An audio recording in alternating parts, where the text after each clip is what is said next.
for most of baseball history. Careers ended for predictable reasons.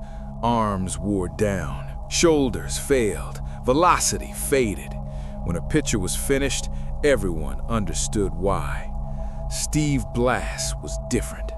In the early 1970s, Blass was one of the most reliable pitchers in Major League Baseball.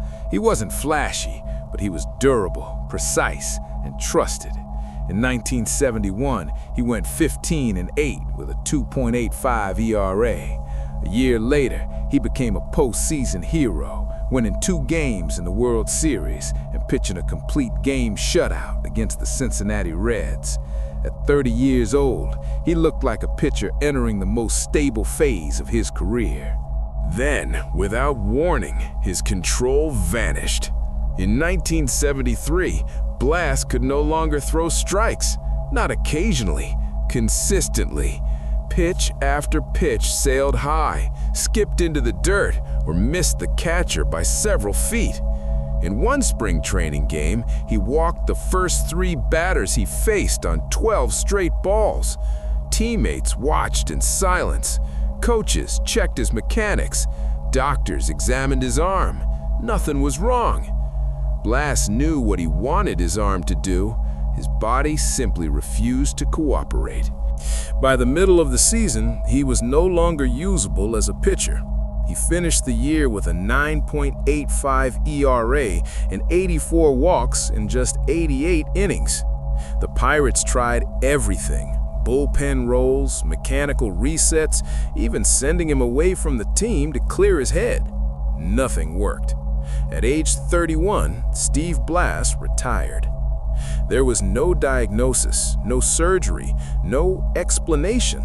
For years, his collapse was treated as a strange anomaly. Then it happened again.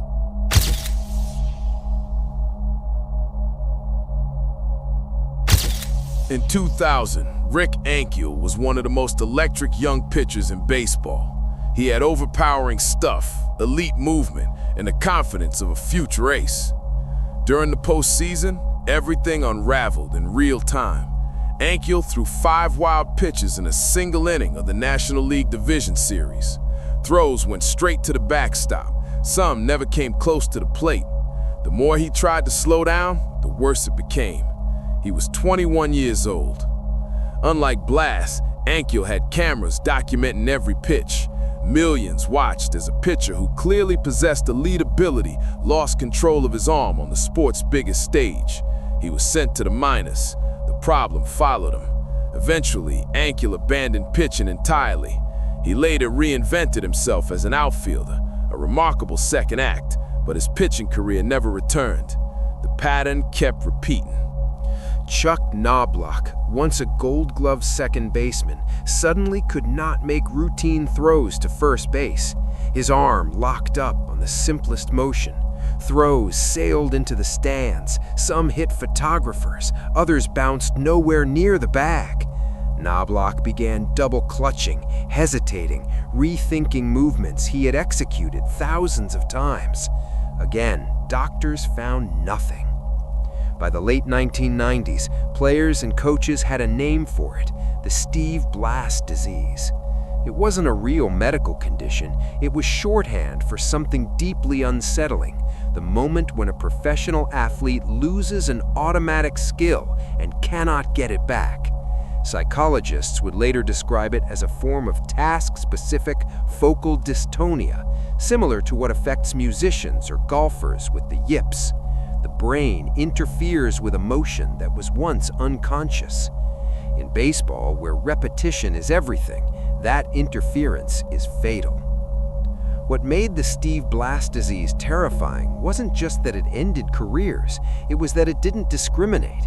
It struck veterans and prodigies, all-stars and role players. And once it appeared, there was no reliable cure. Some players fought through it, others didn't. Most never talked about it publicly. Admitting the problem often made it worse. Steve Blass himself eventually returned to baseball as a broadcaster, spending decades in the Pirates' booth. He spoke about his career with humor and honesty, but the mystery never left him. Even late in life, he admitted he still didn't understand what happened to his arm. That may be the most unsettling part of the story. Baseball is built on routine, on muscle memory, on the idea that if you repeat something often enough, it becomes permanent. The Steve Blass Disease proved that sometimes it doesn't, and that knowledge still haunts pitchers today.